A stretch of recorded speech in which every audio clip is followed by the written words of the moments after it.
안녕하세요. 반갑습니다. 네. 이제 새해가 밝았죠. 여러분들 올해 나름대로 이제 각오와 의지를 다졌을 텐데, 이 각오와 의지가 시험장 갈 때까지 유지될 수 있기를 바랍니다. 자, 1, 2월 2023학년도 대비입니다. 2023학년도 대비 1, 2월 기본 이론반 시작하도록 하죠. 아마 이제 공부를 좀 처음 하시는 분들이 좀 많을 텐데요. 처음 하시거나 아니면 또 새로 공부하시는 분들이 있을 텐데, 어쨌든 이제 뭐 그 공부 좀 하신 분들도 마찬가지고요. 처음 하시는 분들은 어차피 이제 잘 모르니까 그냥 받아들이시면 되겠고, 조금 공부 좀 하신 분들이라 하더라도 다시 처음 공부한다는 생각으로 접근했으면 좋겠습니다. 자, 먼저 여러분 모두 올해 열심히 공부하셔서 꼭 합격하시길 기원합니다. 저도 여러분들이 합격할 수 있도록 최선을 다해서 일조하도록 하고요. 올해 임용시험 그 1차 합격자 발표가 얼마 전에 있었죠. 12월 31일. 그리고 이제 며칠 지났습니다. 1차 합격자 발표를 하고 나서 제 카페에 이제 뭐 감사글이 올라오던데, 또 개인적으로 이제 연락하고 찾아오신 분들도 있었고, 그분들의 그 특징들이 좀 올해 좀 특이한 게 초수생 합격생이 참 많았어요. 1차 합격, 지금 이제 1차 합격했으니까 이제 2차 준비하고 있겠죠. 초수생 합격생이 굉장히 많았었고, 또 하나는, 만점자가 굉장히 많이 나왔습니다. 올해 시험은 굉장히 좀 까다롭다 그럴까? 많이 어려웠다는 이런 평이 많이 있었는데, 그럼에도 불구하고, 올해 특이하게 초수생, 그리고 교육학 20점입니다. 교육학 20점 만점, 합격생이 굉장히 많더라는 거예요. 그러니까 여러분들은 이제 지금 아마 이제 대부분 이제 초수 있을 텐데, 재수 이상 하시는 분들은 다시 정신을 조금 바꿔서 초수생의 심정으로 공부하는 게 좀 중요할 것 같고요. 어쨌든 초수생 입장에서 1년 만에 합격할 수 있다 라는 그런 생각을 가지고 또 나름대로 계획을 세우고 의지를 다해서 시험장에서 이제 좋은 실력을 발휘해서 꼭 합격하실 수 있도록 기원해 드립니다. 우리도 할 수 있다 이거죠. 주변에 누군가가 이제 합격하고 하면 나도 할 수 있겠구나라는 생각을 하게 되거든요. 근데 처음에 출발할 때는 누구나 다 이제 열심히 해야지 뭐 이런 생각을 하는데, 가면서 점점 이제 의지가 약해지죠. 그럴 때마다 이제 또 동기도 부여해 드릴 테니까 끝까지 이제 첫 걸음을 내딛었으니까 끝까지 한번 달려보는 겁니다. 그리고 어쨌든 이 임용 시험이라고 하는 게 오래 끈다고 해서 뭐 잘 나올 보장이 없는 거예요. 어떻게 보면 이제 예측이 좀 불가능한 시험 중에 하나이죠. 경향이 계속 바뀌기도 하고, 그렇기 때문에 처음 할 때 아예 그냥 여러분 우리말로 그냥 빡세게 공부해서 그냥 1년 만에 끝내고 이 노량진 탈출하자 이거죠. 그런 각오로 공부했으면 좋겠습니다. 어쨌든 꼭 합격하시길 기원합니다. 간단하게 OT 좀 하고 본격적인 내용 설명 들어가도록 하죠. 자, 오늘 OT 방향은 간단하게 공부 방향, 두 번째 공부 방법, 강의 특징과 계획, 마지막으로 자료 안내 이렇게 진행하도록 하겠습니다. 자, 공부 방향 안내하기 전에 제가 좋아하는 글귀 중에 하나인데요. 헤르만 헤세의 대면 작품 중에 나오는 구절입니다.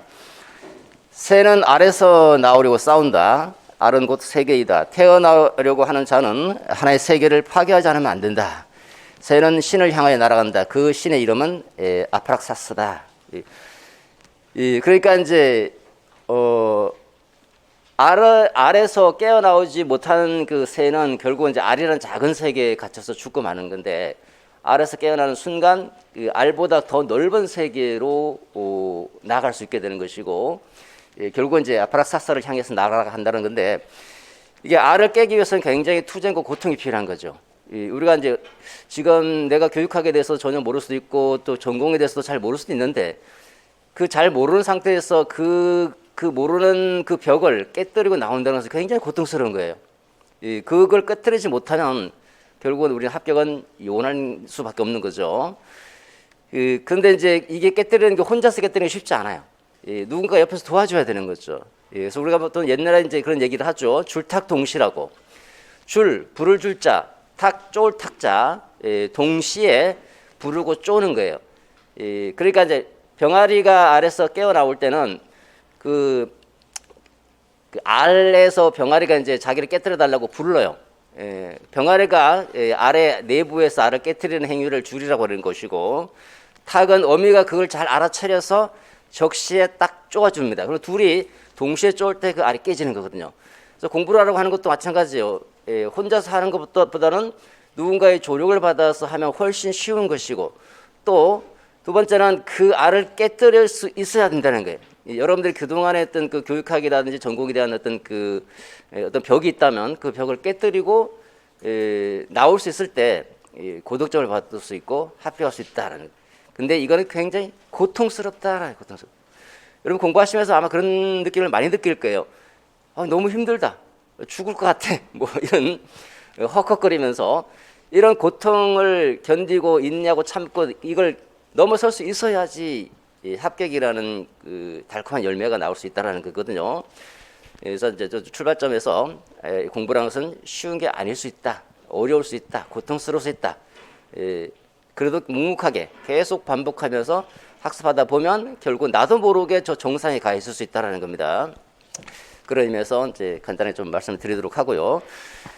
이 아프락사스라는 이제 약간 이렇게 양극단에 있는 것들을 종합하는 그런 신이죠. 그러니까 뭐 밝음과 어둠을 동시에 갖고 있고 선과 악을 동시에 포함하고 있는 그런 신이에요. 어떻게 보면 이제 우리 삶이라고 하는 게 극단적인 선과 극단적인 악은 없는 거예요. 아무리 죽일 것처럼 그런 나쁜 사람이라도 하더라도 어떤 부분에서 선한 부분이 있는 것이고 굉장히 선한 사람인 것 같지만 또 어떤 부분에서는 악할 수도 있는 거예요. 그 모든 것들을 포용할 수 있는 게 바로 아프락사스라는 거죠. 자, 그 다음에 공부 방향 한번 설명드리도록 하죠. 출제 경향을 잠깐 보시면 일단은 관점을 주지 않는 경우가 많습니다. 그러니까 관점을 주는 경우도 있고 주지 않는 경우도 있는데 관점을 주지 않는 경우에는 관점을 여러분들이 추론해야 되는 거예요. 이게 어떤 논점이지? 어떤 개념과 관련되어 있지? 어떤 이론과 관련되어 있지? 생각을 해서 관점을 찾아내야 되고 그래서 어떤 그 개념의 명칭을 서술하시오라고 하는 경우도 있고 또는 명칭을 서술하지 않더라도 그 명칭을 언급하지 않으면서도 당연시 너희들 알겠지라고 해서 그 관점에서 논의를 전개할 것을 요구하는 그런 개념들도 있죠. 그래서 어떤 그 제시문을 읽어보시면서 제시문 속에서 이건 어떤 개념과 관련되어 있는지를 직접 언급하지 않는다면 여러분들이 추론할 수 있어야 된다는 것이고 두 번째 사례 적용 문제죠. 이 교육학에 나오는 여러 가지 개념들을 적절하게 활용하고 어떤 현장 상황에 맞게 적용할 수 있느냐의 문제입니다. 내가 알고 있는 지식이 그냥 교과서 속에 있는 지식이 아니라 실제 살아있어서 학교 현장에서 이렇게 적용할 수 있는 능력이 있는가 라고 하는 부분이고 세 번째는 오픈형입니다. 오픈형이라고 하는 것은 교과서 속에 없는 답을 요구하고 있다는 거예요. 이 대학 교과서를 얘기를 하면 대학 교과서에 쭉 개념들을 쭉 정리하고 이렇게 서술하고 있잖아요. 그죠? 그런 개념의 범주를 벗어나고 있는 거예요. 그러니까 여러분들이 직접 그 개념을 중심으로 생각을 해야지 풀 수 있는 문제. 이 개념을 잘 활용해서 어떤 사례를 해결할 것을 요구하고 있는 문제. 한마디로 말해서 교과서에 답이 없는 문제가 오픈형 문제예요. 그러면 이제 어떻게 준비할 것인가라는 거죠. 이런 이제 출제 경향에 비춰본다면 출제 경향은 물론 매년 조금씩 달라지고 있지만 이런 기본적인 기조는 달라지지 않을 거예요. 어떻게 변하다 하더라도 우리는 어떻게 변한다 하더라도 그 어떤 문제든지 다 해결할 수 있는 그런 어떤 대비가 필요하겠죠. 그 대비를 세 가지로 집약해 볼 수 있습니다. 첫 번째는 개념을 정확하게 이해하고 암기하자. 두 번째는 그 개념을 활용하고 적용해 보도록 하자. 세 번째는 오픈형 연습을 하자. 이 세 가지로 정리해 볼 수 있을 겁니다. 가장 중요한 거는 개념을 정교하고 정확하게 이해하는 거예요. 일단은 맹목적으로 암기하지 마시고 정확하게 이해하고 정교하게 이해할 수 있어야 되는 거예요.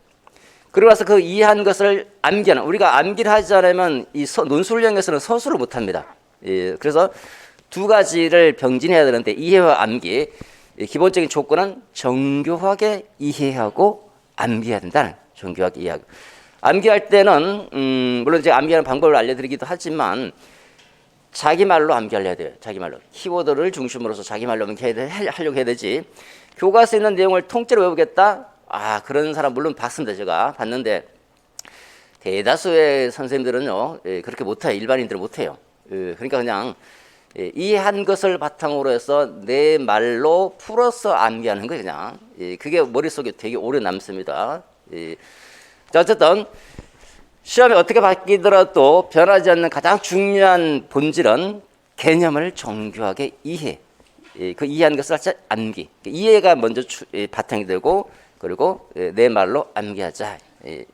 이거만 되면 거의 다 끝난다고 보시면 됩니다. 한 반 이상, 뭐 어떻게 보면 3분의 2 이상을 차지하고 있는 게 개념을 정확하게 이해하고 암기하는 것. 두 번째입니다. 자, 내가 이해하고 암기했으면 이걸 써먹을 수 있어야 되는, 활용할 수 있어야 되는 거죠. 활용하고 적용할 수 있어야 된다. 그러니까 현실적인 상황 또는 가상적인 상황을 딱 설정해 놓고 이 개념을 한번 적용시켜 보고 활용해 보도록 하는 거예요. 그러니까 여러분 평소 공부하실 때 공부를 하다가 이거는 어떤 상황에서 활용할 수 있을까? 이와 관련되는 어떤 상황은 어떤 것들이 있는지 한번 생각해 보는 것도 괜찮은 방법이에요. 그래서 그 상황에 한번 적용시켜 보자. 학교 현장에 한번 적용시켜 보자. 그렇게 개념을 갖고 놀 수 있어야 되는 거예요. 그럴 때 어떤 것을 요구하더라도 오픈형이든 뭐 사례 적용이든 다 해결될 수 있는 부분이거든요. 그래서 뭐 보통은 이제 1, 2월에는 그냥 이론만 설명하는데 작년하고 올해는 작년에도 그랬지만 이제 사례 연습까지 같이 하고 있어요. 그렇지. 물론 본격적인 사례 연습을 5월부터 해요. 5, 6월에 하는데 조금씩 이제 내가 공부한 것을 한번 적용시켜 보는 그런 것도 좀 필요하기 때문에 사례 연습도 곁들여서 하려고 합니다. 그래 마지막으로 오픈형 연습을 해봐야 되겠죠. 오픈형 문제가 주어졌을 때는 문제를 많이 다뤄보는 게 필요한 거죠. 문제가 주어지면 그 출제자의 의도가 무엇이고 제시문을 읽어보고 제시문의 취지가 무엇인지 이걸 바탕으로 해서 제일 중요한 거는요. 어떤 문제, 어떤 오픈형이 나오더라도 이 오픈형 사례와 관련된 개념이 어떤 개념을 요구하고 있는지 개념을 파악한다는 것이고, 두 번째, 그 개념의 범주 안에서 소술해야 된다는 거예요. 그러니까 오픈형이라고 하는 것이 뭐 아무렇게나 쓰라라는 것이 아니거든요. 채점을 해야 되니까 채점 기준이 있는 거예요. 그 채점 기준표에 맞는 내용을 서술해 줘야 되는데 그 채점 기준표는 결국은 개념의 의미 범주 안에 포섭되는 내용들이거든요. 그리고 개념의 범주에서 벗어나 버리면 아무리 잘 썼다 하더라도 득점으로 인정되기가 곤란하게 되는 거죠.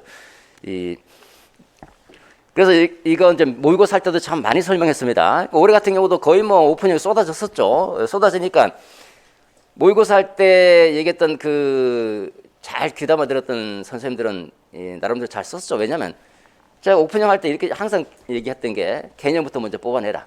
개념과 관련돼서 생각만 조금 확장시켜주면 맞게 될 수밖에 없다, 맞을 수밖에 없다는 거예요. 그러니까 개념을 생각하고 어떤 개념인지 그 개념을 다시 한번 끄집어내보고 내 기억하고 있는 것을 끄집어내보고 그 범주 안에서 조금만 생각을 확장시켜서 정교하게 상세하게 간단하게 쓰지 말고 정교하게 서술해주면 되는 거예요. 지금 무슨 말인지 잘 모를 수도 있어요. 근데 점점점 하다 보면 이렇게 하는 거구나를 금방 알 수 있을 거예요.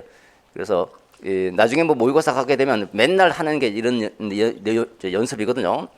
그래서 지금은 이제 이론을 잘 다져놓는 게 제일 중요하다라고 볼 수 있습니다. 이게 여러분들이 이제 앞으로 이제 공부하실 때 중요시해야 된다. 제일 중요한 게 뭐다?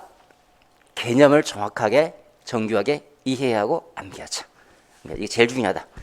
그 다음에 여유가 있고 하면 그걸 계속 활용해 보려고 노력하고 나중에 이제 모의고사를 통해서 계속 내가 알고 있는 것을 사례에 직접 적용시켜 보면서 오픈형 문제 대비해 나가는 것도 좋은 방법이다라고 볼 수 있죠. 자, 오늘 이제 1, 2월 사례 연습 예시입니다. 보시면 이런 1번 문제 같은 경우는 이제 책에 없는 내용이에요. 결국은 여러분 책 뭐 보지 마십시오. 그냥 들으세요. 김 교사가 가진 교육과정의 개념적 의미다. 그러니까 교육과정의 의미가 여러 가지가 있는데 김 교사가 언급한 교육과정에 관한 자신의 기존 관점의 장단점을 각각 한 가지 제시하고 김 교사가 언급한 그 교육과정의 관점이 뭐냐? 이거 알아야지 장점, 단점 쓸 수 있잖아요. 그죠? 이거 뭐는 김 교사가 갖고 있는 교육과정의 관점을 물어보는 게 아니에요. 그걸 명칭을 물어보는 건 아니죠. 관점은 네가 알아서 유추하고 그 다음에 그 유추한 것을 토대로 장점과 단점 요거만 서술해달라. 장단점만. 예. 그러니까 관점이 제시가 안 되고 있는 거예요. 예. 제시가 안 되고 있으니까 관점을 찾아야 되고 그 다음 찾은 다음에 그와 관련된 장점, 단점까지 장단점을 서술해 줘야 되니까 한 번 더 생각해 봐야 되는 거죠. 그 다음에 새롭게 관심을 갖게 된 관점 역시 없어요. 관점이 뭔지. 이 관점에 적합한 교육과정 운영 방안. 그러면 이 관점에서 네가 교육과정 운영한다면 어떻게 운영할 수 있느냐? 이건 현장 상황인 거예요, 진짜.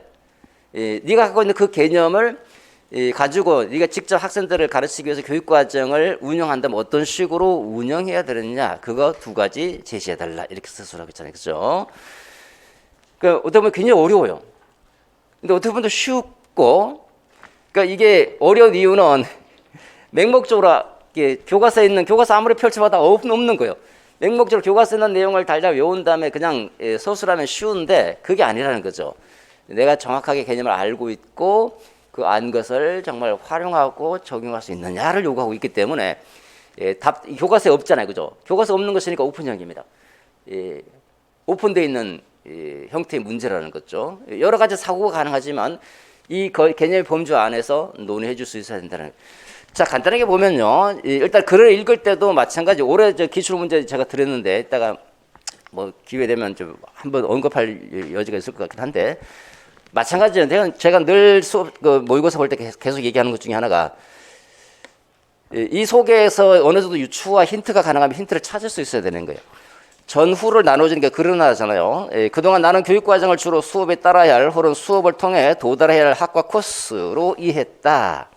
그러나 자 나는 나의 관점은 여기까지죠, 그죠? 기존의 관점, 이것의 장단점. 그러나 최근 내가 새롭게 관심을 갖게 된 관점은 교육과정의 의미를 과정에 초점, 전부 요 강조를 하고 있네. 강조를 하고 있잖아요, 그죠? 과정에 초점을 두고 이해하는 것이다. 그러니까 새롭게 관심을 가지게 된 교육과정의 관점이 뭡니까? 과정에 초점을 둔 교육과정의 관점이라는 거잖아요. 과정에. 교육과정의 라틴어 어원인 쿠레레의 의미를 복원하는 데 관심이 있다. 이 관점으로 교육과정 운영 방안 찾아보려고 해. 그러니까 니들 찾아보라 이거죠. 그 오픈형인. 교과서에 없는 거예요. 없으니까 오픈형입니다. 그럼 여기서 우리가 주목해야 될 것은 과정이잖아요. 과정. 자, 우리가 사고를 확장시키기 위한 대표적인 방법 중에 하나가 이걸 뒤집는 거예요. 뒤집는 거. 뒤집어버리면 또 다른 생각이 나오거든요. 과정의 반대는 뭐죠? 과정과 상대적인 개념은 결과지, 결과. 그러니까 이 친구가 기존에 가지고 있는 교육과정 관점은 뭡니까? 결과에 초점을 둔 교육과정 관점. 새롭게 관심을 갖고 된 관점은 과정에 초점을 둔 교육과정 관점이잖아요, 그죠? 요 정도 생각을 하게 되면 그 다음부터는 하나씩 이제 풀어낼 수 있는 거예요. 그러면 요거 교육과정 우리가 쿠레레 아마 이제 다룰 텐데 쿠레레 하면 결과에 초점을 둔 교육과정, 그런 것들이 있었지, 저런 의미였지. 이제 찾아내는 거 하나씩. 과정에 초점 둔 것은 쿠렐의 그 본질적 의미를 찾아 나가는 것을 말하는 것이지. 이런 의미가 있었지. 이런 측면에서 내가 이걸 운용하려면 이거는 이제 공부를 하다 보면 이와 관련되는 게 그 파이너의 교육 과정과 관련되는 개념이 아닌가. 그 파이너 관련해서 논의해 볼까? 이렇게 생각할 수 있게 되는 거예요. 다음은 온라인 수업에 대한 김 교사의 비평이다. 애플의 관점에서, 여기는 이제 관점이 주어졌잖아요, 그죠? 애플의 관점이래. 여기서 찾아라. 얘는 관점을 안 줬죠, 명칭을. 애플의 관점에서 온라인 수업에 가져올 문제점 두 가지를 밝히고 온라인 수업에 바람직한 방향 제시하시오. 자, 온라인 수업에 가져올 문제점 두 가지. 이 문제점은 애플이 이미 제시하고 있어요. 애플이 우리가 지금 코비드19로 인해서 중간중간 온라인 수업을 하게 되죠. 온라인 수업과 관련된 부분이 벌써 2년 연속 출제되고 있는 거예요. 2년 연속. 올해가 아니지, 이제 작년이죠. 2022학년도에도 출제가 됐고, 2021학년도도 출제됐어요. 2021학년도 출제되고 2022학년, 2022학년도는 다양한 각도에서 모의고사에서 문제를 많이 다뤘어요. 그러니까 제 모의고사 수업을 들었던 선생님은 쉽게 썼어요. 쉽게 그냥. 온라인 수업하다 보면 제일 큰 문제 중에 하나가 뭘까요? 학생들 입장에서 볼 때 온라인 수업하면 애들 공부를 안 한다는 거죠. 쉽게 얘기하면. 그죠? 선생님은 이제 설명식, 학교 교실에 들어오게 되면 선생님 뭔가 통지하고 지시하고 이렇게 강조하게 되고 이렇게 되잖아요. 그죠? 통제된 환경 속에서 공부를 하게 되는데 학교에서 집에서 공부한다 그러면 집에서 누가 공부하는 거예요? 한번 생각해 보십시다. 아이들이 혼자서 공부해야 되는 거예요. 혼자서 공부하려면 뭐가 필요하죠? 혼자서 공부할 수 있는 힘이 있어야 되는 거예요. 그렇지 않으면 공부 안 하는 거예요. 그냥 온라인 접속은 해놓고 딴짓하고 있는 거죠. 자기 스스로 공부할 수 있는 자기 주도적인 학습 역량이 있어야 되는 거예요. 자기 주도적 학습 역량. 자기 주도적으로 학습할 수 있도록 교사가 뭐 해줘야 되는 거예요? 도와줘야 되는 거지. 딴짓 못하도록 도와줘야 되는 거죠. 그 도와주기 위한 온라인 어떤 그 교수 학습에서 학습자들이 스스로 공부할 수 있도록 도와주기 위해서 뭘 해줘야 되는가? 뭘 해줘야 될까요? 너 홍길동 질문 들어갑니다. 김동길 뭐하지? 이렇게 질문 들어가는 게 계속 질문해줘야 되는 거예요. 그럴 때마다 선생님 질문하시고 대답을 할 수 있게 되는 거고 또 모르는 게 있으면 질문해봐 이렇게 질문해주고 이렇게 뭔가 상호작용이 있어야 되는 거 아니에요. 그죠? 그렇지 않으면 혼자 온라인 창은 띄워놨지만 뭐 온라인 창 띄워놓고 창 밑에 내려놓고 게임 창 띄워놓고 게임하도록 몰라요. 그죠? 아무도 몰라요. 모르는 거예요. 그 중간중간 피드백 질문해주고 피드백 해주고 이게 필요한 거예요. 그죠? 온라인 게시판 등을 활용해서 맞죠? 근데 온라인 수업을 하다 보면 사람과 사람이 만나는 일이 없게 되잖아요. 혼자 공부해야 되니까. 여러분 지금 혼자 공부하시잖아요. 저기 그 온라인 들으시는 선생님들 혼자 공부하다 보면 그 친구들과 사회적 인간은 사회적 존재잖아요. 사회적 활동이 필요한데 혼자 공부하다 보면 고립해지죠. 고립감, 고독감 이런 게 있잖아요. 그죠? 이 고립감을 해소하려면 어떻게 해야 됩니까? 이런 유사 문제를 우리가 모의고사 다뤘어요. 올해 문제 이것도 이거 책에 없는 겁니다. 보세요. 되게 쉬워요. 고립감, 혼자면 고립감이 생긴다고 그랬잖아요. 그죠? 혼자잖아, 혼자 공부하니까 고립감이 생기죠? 뒤집어 보세요. 이거 해결하려면 어떻게 해야 되는 거예요? 혼자가 아니라 다수가 하면 고립감이 해소될 거 아니에요. 그죠? 다수가 어떻게 해? 협동학습, 좋죠. 근데 다수가 쌍방향 상호작용 하는 거예요. 상호작용. 쌍방향 상호작용이 가능한 수업을 하게 되면 고립감을 해소할 수 있잖아요. 그죠? 그 대표적인 수업 방식이 뭐지? 좀 전에 얘기했던 처럼 협동학습, 또 프로젝트도 좋은데 그냥 프로젝트가 아니라 협력형 프로젝트, 협력하는 거. 또 토의 토론, 그렇지. 가능하잖아. 그죠? 이거 토의 토론 학습, 협동학습 중요하다 그랬어요. 제가. 토의 토론 중요합니다. 협동학습 중요합니다.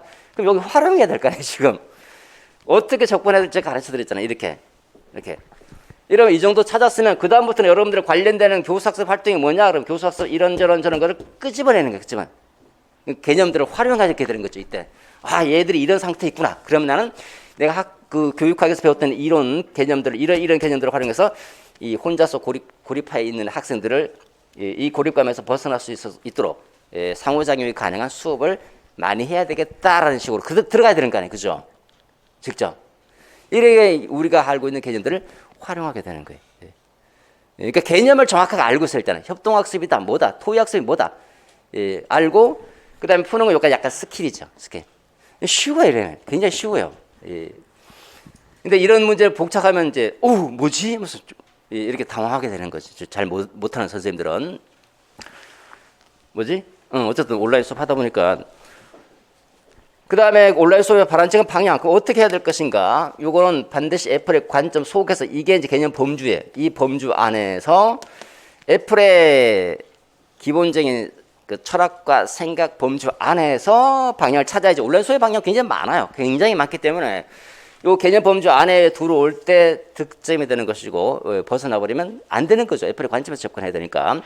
이렇게 뭔가 관점이 주어지면 다시 한번 정리해 보시면 개념을 일단 정확하게 이해한 다음에 그 개념을 다시 한번 풀어내보고 그 개념 범주 안에서 논의를 해주시면 득점하지 않을 수가 없는 거예요. 득점하지 않을 수가 없어요.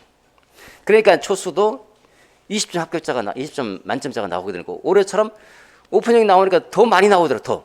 그래서 이 초수 수행 20점 합격 20점 맞는다는 건 쉬운 일이 아니거든요. 물론 제 수업을 들은 선생님들은 20점 만점 맞는 분들 되게 많아요. 평소 작년에도 그렇고 계속 많은데 올해는 유독 특이한 게 초수생 20점 합격자가 많았다는 거는 뭘 의미하느냐 이거지.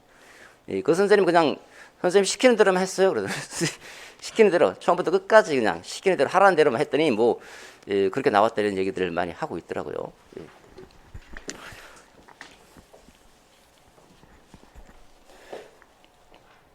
자, 이거 이제 간단하게 이와 관련된 답안인데 뭐 지금은 볼 필요 없습니다. 어쨌든 수업하다 보면 또 안내를 하게 될 것이고. 자, 공부 계획입니다. 어떻게 공부를 해야 될 것인가? 공부 계획. 일단은 강의를 들은 다음에 곧장 배운 내용을 생각하면서 복습하는 겁니다. 복습. 그러니까 이제 우리가 보통 한 하루에 뭐 세 타임 정도, 두 타임이나 세 타임 정도 강의를 하게 될 겁니다. 한 타임 끝나면 강의 시간이 조금 뭐 60분 넘어갈 때도 있고 어떤 경우는 2시간 갈 때도 있어요. 2시간 정도는 참을 수 있잖아요.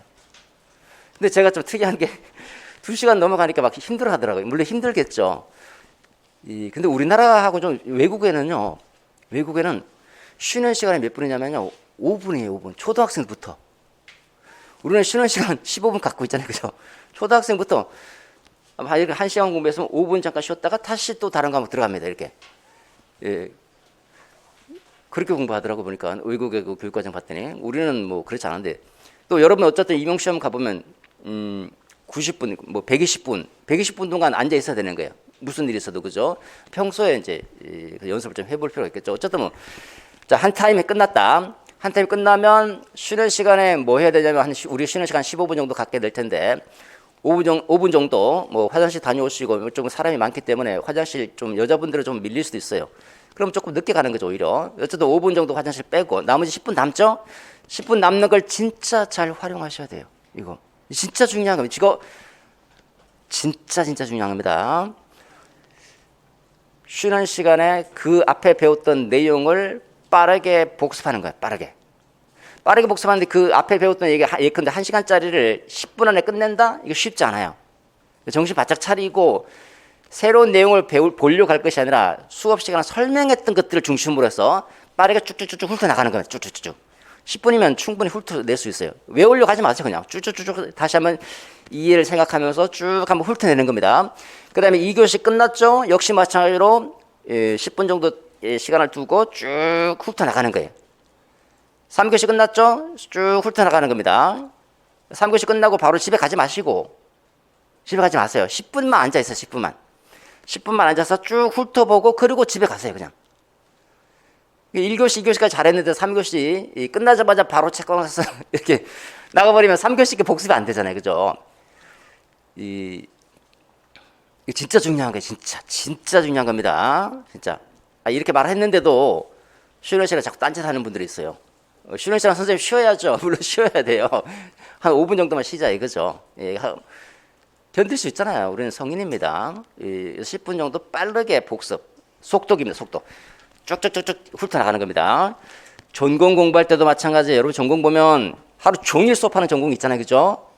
이거 하루 종일 수업하는 거 언제 복습합니까? 집에 들어가서? 안 돼요. 안 돼. 이럴 때일수록 전공 같은 경우는 더 중요합니다. 더. 전공 한 강의 끝나면 바로 쉬는 시간에 복습. 또 한 강의 끝나고 쉬는 시간에 복습. 점심 먹고 나서 앞에 했던 오전 강의 다시 쭉 복습. 그 다음에 또 오후 시간에 또 한 강의 끝나면 복습. 그 다음 집에 돌아가기 전에 그 마지막 강의 끝나는 거 복습. 집에 돌아가자마자 바로 전체 강의 쭉 다시 복습. 이게 복습이 중요한 거예요, 진짜. 그래서 무한히 반복할 수 있도록. 예습까지는 바라잖아요. 예습하기 너무 많아요. 그렇죠? 그죠? 정말 시간이 남아서 예습하고 싶다 그러면 주요 목차 정도만 쭉 훑어보고 오시고요. 이 복습을 중심으로 해서 잘 했으면 좋겠습니다. 자, 그러니까 보시면 쉬는 시간마다 복습했죠? 1회독 했습니다. 그 다음에 전체 내용 다시 한번 복습하는 거예요. 전체 내용. 오늘 3교시 했다면 3교시 끝나자마자 다시 그 3교시 거 복습한 다음에 이 복습 시간은 1교시, 2교시, 3교시 전체 묶어서 다시 한번 복습하는 거예요. 이렇게. 그럼 벌써 2번 봤죠? 2번 수업 내용을 생각하면서 빠르게 복습하는 거예요. 2번. 그 다음에 이제 이때는 속독을 합니다. 그리고 정교화 작업 들어갑니다. 우리 한번 보십시다. 시간표를 보면 이제 월, 화, 수, 목, 금, 토, 일이다라고 해보시면 자, 편의상 이제 오전, 오후, 저녁으로 한번 나눠보겠습니다. 뭐 저녁도 물론 오후겠지만 이렇게 나눠보면 월요일 날 오전에 교육과 강의가 있죠. 강의. 오전에 강의 있고 오후에 강의 있고 월화. 그 다음에 이제 오후입니다. 오전에 강의 아까 말씀드린 강의 끝나면 1교시 끝나면 복습, 2교시 끝나면 복습, 3교시 끝나면 복습하고 집에 가기. 그러면 우리가 1시 반에서 2시 정도에 마칠 겁니다. 1시 반에서 2시 정도. 그러면 이제 식사하면 한 3시 정도가 되겠죠. 그죠? 3시부터 3시 30분까지 30분 남았죠? 아까 10분 단위로 복습했잖아요. 그죠? 30분이면 충분해요. 전체 내용 복습하는 거. 전체 내용. 그래서 2회독 끝났습니다. 끝났죠? 물론 이제 밥 먹으면서 복습해도 돼요. 나 점심 먹으면서 복습할래. 점심 먹으면서 쭉쭉쭉 훑어봐도 되고. 한번 봤기 때문에 또 가볍게 한 번 보는 거는 크게 문제가 안 돼요. 30분이면 충분합니다. 30분 동안 복습 끝났죠? 이제 정교화 작업 들어갑니다. 정교는 이제 오후부터 이제 하는 거죠. 오후에 사람에 따라서 조금 다른데 일반적으로 이제 평균적으로 이제 제가 생각해 볼 때는 한 이제 3시 30분부터 뭐 6시 30분까지 3시간 정도 요거 정교화 시간에 정교화 시간. 3시간. 우리가 이제 3시간 수업했으니까 3시간 정도면 돼요. 된다고 생각해요.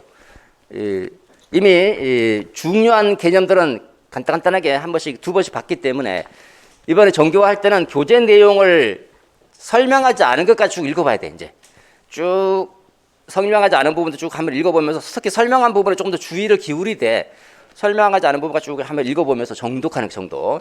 또 내가 조금 부족한 부분이 없는가, 조금 이해가 잘 안 된 부분이 없는가.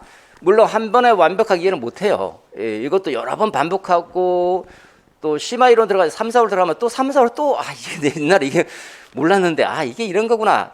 그때 또 알게 되기도 하고 그래요. 모르면 모르는 대로 또 넘어갈 수도 있는데 어쨌든 가능하면 이해하려고 하면서 교재 내용을 정독합니다. 요거 시간 3시간이니까 잘라서 오늘 배운 내용을 3분의 1등분씩 잘라서 그 시간 안에 끝내려고 해야 되는 거예요. 무조건 딜레이 되면 절대 안 됩니다. 그러니까 그리고 이제 주요 키워드를 여러분 나름대로 이제 밑줄을 연필로 밑줄을 그으면서 암기하려고 노력하는, 암기를 하지 마세요. 그냥 억지로 막 암기하려고 하지 마시고 암기하려고 한번 노력해 보세요. 그냥 노력해 보고 시간 되면 그냥 넘어가세요. 그냥 어차피 계속 반복하게 되니까 나중에 암기가 돼요. 그냥 그러니까 지금 1, 2월에 뭐 암기 못한다고 해서 크게 걱정할 필요가 없습니다. 다만 그래도 암기하려고 노력한 거하고 그냥 넘어가는 거 다르거든요. 이해가 되면 뭔가 암기하려고 노력하다가 시간이 되면 다음으로 넘어가야 돼요. 바로 질질 끌지 마시고 한번 그런 식으로 가야 됩니다. 바로바로.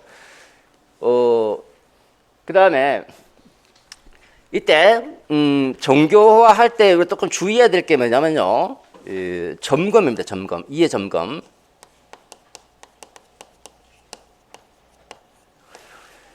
이해 메타인지를 활성화시켜야 돼요. 그러니까 예를 들어서 내가 한 챕터를 읽었다. 한 챕터를 읽었으면 그 다음에 읽고 이해했으면 그 다음에 바로 넘어가지 마시고 이거 되게 중요한 겁니다. 오늘 중요한 거 2개. 첫 번째, 쉬는 시간마다 복습하다. 이게 진짜 중요한 거예요. 그러니까 온라인 수업 들으신 선생님들 유의하세요. 온라인 수업을 들으신 선생님들은 뭐냐면 마음이 급해요. 막 밀리니까 한꺼번에 빨리 나가려고 해요. 진도 나가게 급급하면 안 되는 겁니다.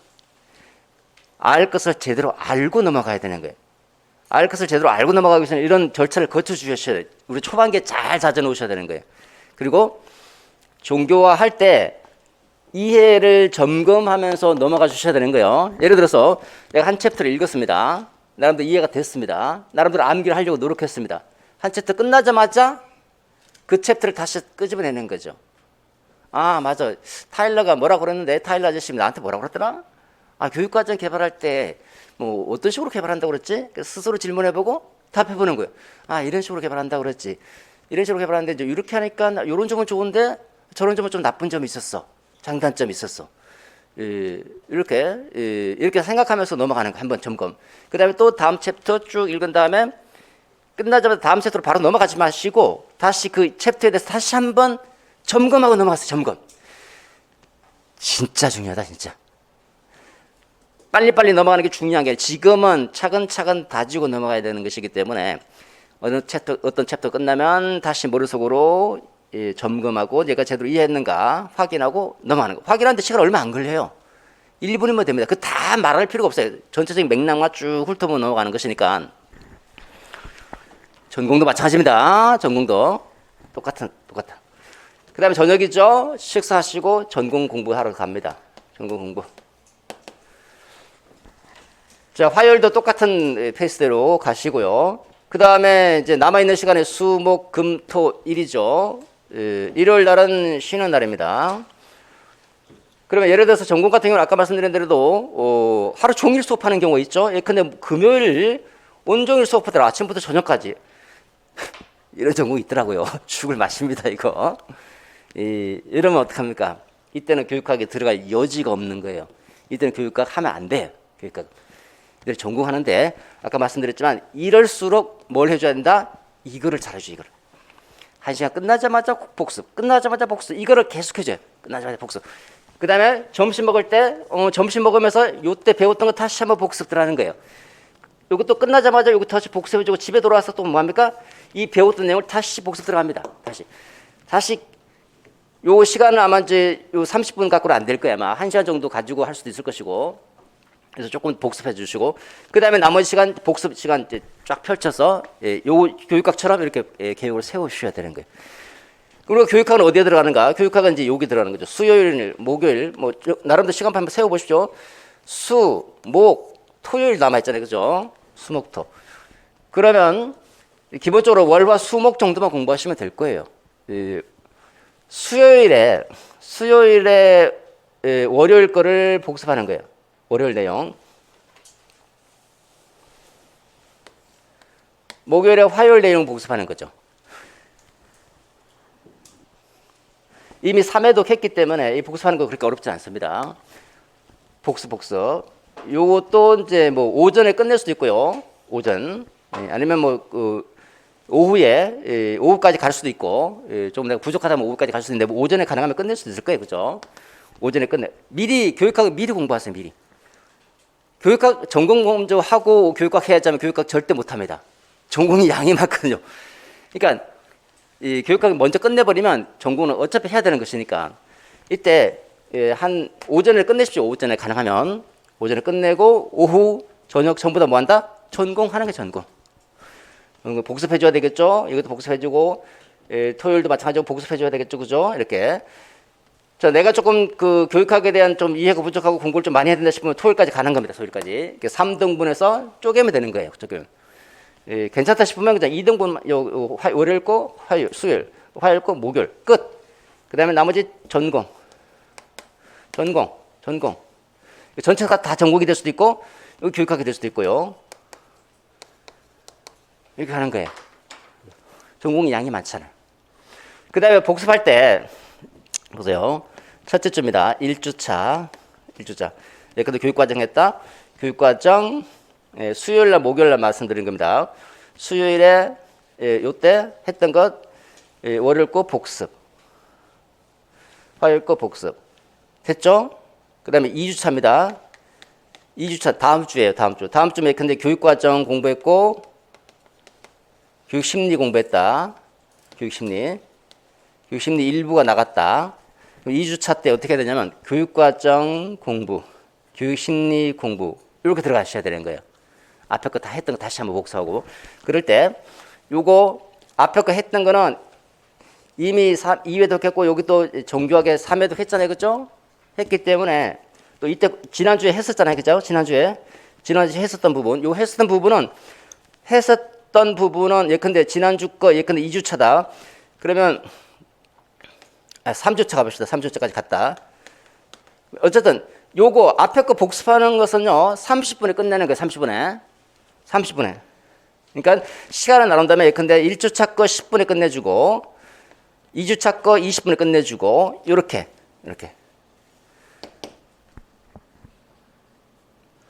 이런 식으로 10분, 20분. 나머지 3주차 건 이제 조금 더 시간을 많이 할애해야 되겠죠, 그죠? 이렇게.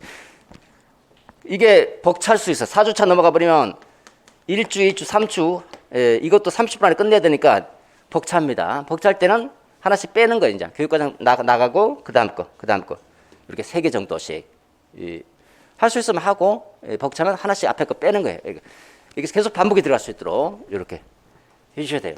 공부하시기 전에. 그러니까 요것도 이제 요 복습하실 때 간단하게 미리 한 번씩 점검하고 그다음에 들어가는 거예요. 이렇게 됐죠? 이런 식으로 하시면 돼요. 전공도 이런 식으로 계획을 세우십시오.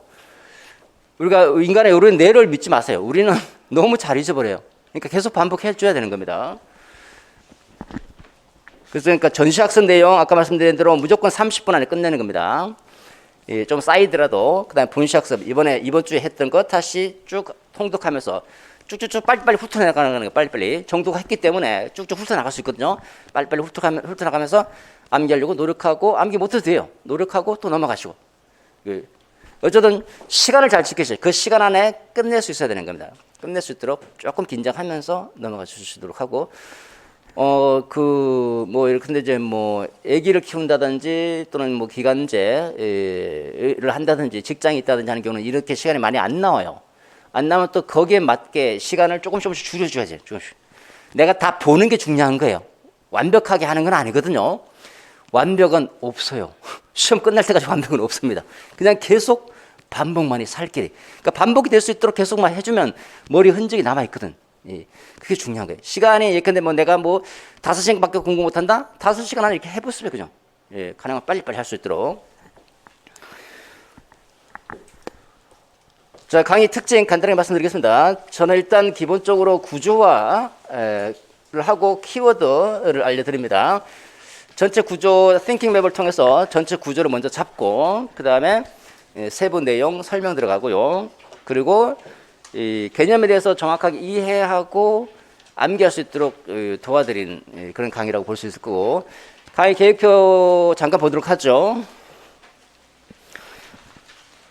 자, 1, 2월 강의 8주에 걸쳐서 진행이 되는데 일단 1주, 2주, 3주, 4주 그 강의 계획대로 진행이 될 겁니다. 그 다음에 4주 지난 다음에 이제 설 연휴가 있죠. 1월 31일과 2월 1일. 이때는 휴강입니다.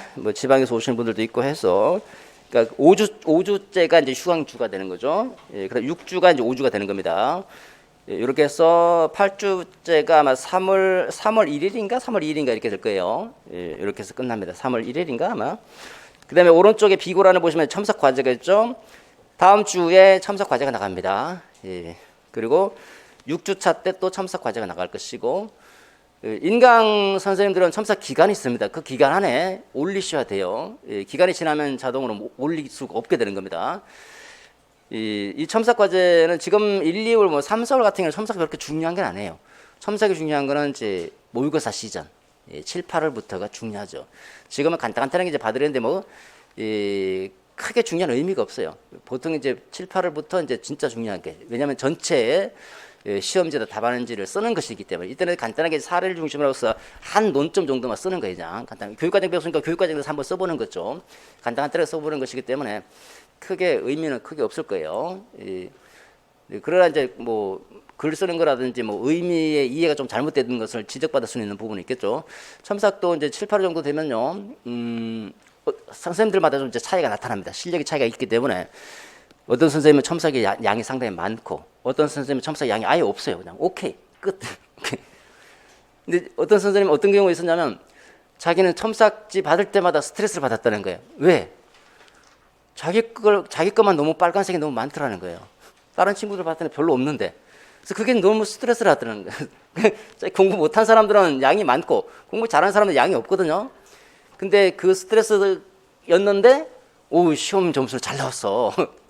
너무 고맙다고 이런 얘기를 하시더라고요. 자, 그다음에 그 카페 주소가 있으니까 카페 여러분들은 이제 수업을 들으시니까 그 정회원으로 등록하지 마시고 우수회원으로 등록해 주시기 바랍니다. 우수회원으로 등록해 놓으면 이제 그 강의 내용에 대해서 질문하고 답변 받을 수 있거든요. 물론 끝난 다음에 저한테 질문하고 답변하고 돌아가는 것도 괜찮아요. 그 다음에 그 인강생 첨삭 안내 간단하게 드리겠습니다. 1, 2월 인강생 과제를 제출하는데 카페에서 제출해 주시기 바랍니다. 우수회원 등급한 다음에 1, 2월 교육과 논술 연습이라는 게시판이 만들어질 겁니다. 거기 게시판에 답안지 작성해서 이름과 전공 기재한 다음에 올리시면 돼요. 제출할 때 답안지 양식이 있는데 거기다 쓰든지 아니면 별도의 양식에다 써도 상관없습니다. 답안지 수기로 워드로 치지 마십시오. 워드로 치다 보면 수 정도 되고 하니까 오히려 글이 잘 써져요. 워드로. 어차피 시험장에서 글로 쓰는 것이니까 글로 직접 자기 수기로 작성하시고 이미지 파일 올려주시고 PDF도 같이 함께 올려주시기 바랍니다. 올리실 때 올린 다음에 반드시 확인해 보셔야 됩니다. 제대로 읽힐 수 있는가? 어떤 답안지는요 잘 안 보여요. 아무리 확대해도 안 보이는 경우가 있어요. 그러니까 확인을 안 하신 거예요. 제가 보고 있으면 굉장히 눈이 아프거든요. 눈이 아픈데 그거 보이지 않는 거를 또 읽으려 하면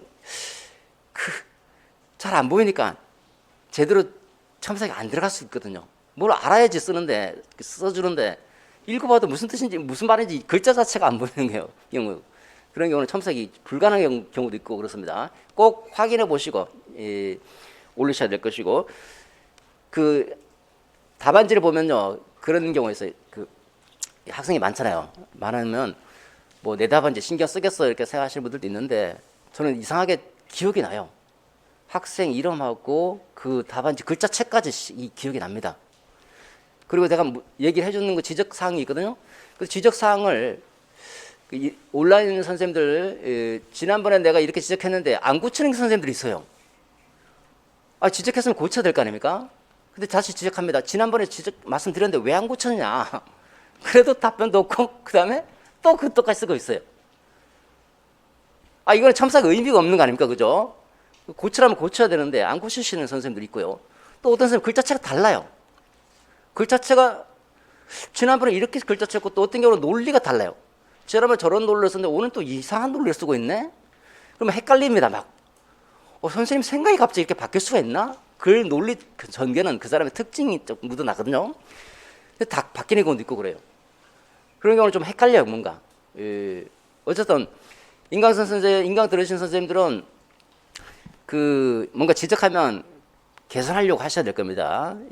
직접 여러분 여기 오시는 선생님들은 여기 시험지 바로바로 받아가시니까 그 자리에서 앉아서 읽어보시니까 확인하고 넘어가실 텐데 첨삭을 받았는데 아마 확인 안 해서 그럴 수도 있을 것 같기도 하고 그렇습니다. 자, 첨삭 과제 2주에 나가면요. 3주차 오실 때 여기 앞에다가 책상 위에 올려놓으시면 돼요. 올려놓으면 제가 첨삭해서 이제 나눠드릴 겁니다. 오시면 이제 바로 그 다음에 필독 사항은 인강생 선생님 읽어보시도록 하고요. 나중에 그 게시판에 만들어지면 이제 나올 겁니다. 자, 그 다음에 자료 살펴보도록 하죠. 자, 1, 2월 그 수강생 합격 카드가 있죠. 이 합격 카드는 직강생에게만 해당되는 부분입니다. 자, 거기에 이제 그 밑에서 세 번째 칸을 보시면 스터디 조직 신청이라고 되어 있습니다. 스터디 신청하시는 선생님은 신청한다에 체크해 주시고 신청하지 않으시면 안 넣는다에 체크해 주시고 스터디는 1차 스터디는 선택이에요. 2차는 필수. 1차는 스터디 하셔도 되고 안 하셔도 돼요. 자기 스타일에 따라서 스터디를 원하시는 선생님은 스터디 하시고 혼자 하시는 선생님은 혼자 하시고요. 저는 개인적으로 혼자 하는 거 좋아해요. 남하고 막 스터디하면 시간 다 뺏기고 이런 거 별로 안 좋아하거든요. 사람의 성향에 따라 달라요. 근데 누구는 같이 뭔가 해야지 좀 덜 외롭고 덜 고독하고 뭔가 또 인간적인 고립감에서 벗어날 수 있으니까 그렇게 원하는 선생님도 있고 그래요. 그러니까 자기 성향에 맞게 찾으시면 되는 거예요. 스터디 하실 때 뭔가 토의하고 질문 이렇게 하지 마세요. 스터디는 어차피 우리 잘 모르는 사람들끼리 모인 거잖아요. 배워나가는 과정이기 때문에 잘 모르는 사항에 대해서 간단하게 한번 의견 정도 나눠볼 수는 있겠지만 계속 그렇게 하면 좀 곤란하고 그냥 공부한 것에 대해서 복습한다는 개념으로 문제 한 예컨대 뭐 네다섯 개 만들어 와서 각자 문제 만들어 와서 이제 놓고 하나씩 집어라 이거죠. 집어서 대답해보고 거기에 대해서 이제 코칭해 주는 거죠. 내가 볼 때는 이렇게 하는 게 더 맞는 것 같은데 이렇게 그다음에 이렇게 해서 그렇게 한 뭐 돌아가면서 이렇게 이제 하면 한 20분에서 30분에 끝납니다. 스터디 너무 오래 하지 마세요. 4시간 뺏깁니다. 한 20분 정도. 20분 정도면 충분하지 않을까? 30분, 30분 정도만 하시면 될 겁니다. 또 어떤 선생님들 전화 스터디도 하는 분들도 있습니다. 전화 스터디 1대1로. 전화 스터디는 우리 저 카페 게시판에서 1대1 전화 스터디 하자 이렇게 게시판에 스터디 란이 있으니까 거기다가 올리시면 아마 하시는 그렇게 모집해서 하시는 선생님도 있어요. 전화 스터디도 괜찮아요. 지금 만나기도 그러니까. 그리고 스터디 장소는 따로 적용하지 않습니다. 학원에서는 우리 집합 금지가 되니까 일정 이상이 되면 그래서 수업 끝나면 바로 이제 이 문을 닫습니다. 밖에서 모이셔야 될 겁니다. 자, 스터디 하실 때 그 팀원이 되고 싶은 사람이 있으면 써주시고요. 나머지 사항을 잘 기재해 주시면 이제 스터디를 신청하시는 선생님들은 거기에 맞춰서 스터디를 가능하면 이제 그렇게 원하는 사항을 맞춰서 하려고 하는데 이게 또 안 맞는 경우도 있고 그렇거든요. 내가 원하는 게 100%될 가능성은 있기도 있는데 아닐 수도 있습니다. 기타 사항에 예를 들어서 이런 경우 있습니다. 성실하고 책임감 있는 선생님이 해주세요. 제가 여러분들 성실하고 책임감 있는지 어떻게 합니까? 저도 초면이잖아요. 잘 모르잖아요. 여기 이름만 알고 있기 때문에 이름만 보고 알 수가 없어요. 남자 해주세요, 여자 해주세요 이렇게 쓰시는 선생님이 있는데 그거는 대강 보면 이름 보면 대강 알거든요. 근데 어떤 선생님은 여성의 이름인데 남성인 경우도 있고 남성의 이름인데 여성인 경우도 있잖아요. 그죠? 그런 경우는 어쩔 수 없어요. 저도 여자인 줄 알고 했는데 남자고 남자인 줄 했는데 여자고 이런 경우도 있고 어쨌든 그런 거는 가능해요. 남성, 여성 이런 거는 가능하고 초수, 재수 해주세요 이것도 이제 가능해요. 근데 1, 2월에는 재수생보다 초수생이 훨씬 많습니다. 그런 것들도 뭐 가능하고, 그러니까 제가 이 표를 보고 알 수 있는 내용은 가능하겠지만, 너무 성격이라든지 뭐 생김새라든지 뭐 성실성, 뭐 책임감 이런 거 잘 몰라요. 그런 거 쓰지 마시고. 그다음에 주로 이제 스터디를 할 때 반영하는 게 뭐냐면 이제 보통 일반적으로 이제 여러분 그 시험 경력 있죠. 초수, 재수, 삼수 그런 거 하고 그다음에 이제 그 스터디 신청란에 있는 그 신청 부분 있죠. 요거 두 가지가 주로 반영이 됩니다. 이제 시험 이제 처음 공부하느냐, 재수하느냐. 그다음 전공, 전공하고 전공 주로 반영되는 게 첫째 줄에 보시면 응시 과목이죠. 전공하고 응시 지역. 어떤 지역을 보는가. 가능하면 같은 지역끼리 묶어주려고 해요.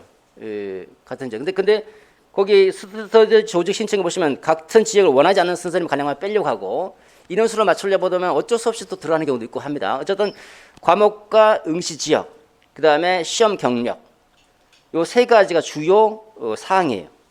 그다음 마지막에는 스터디 조직 신청에 있는 그 신청 그 원하는 사항들을 가능하면 반영하려고 해서 요걸 네 가지를 중심으로 해서 스터디를 조직해 드립니다. 됐고.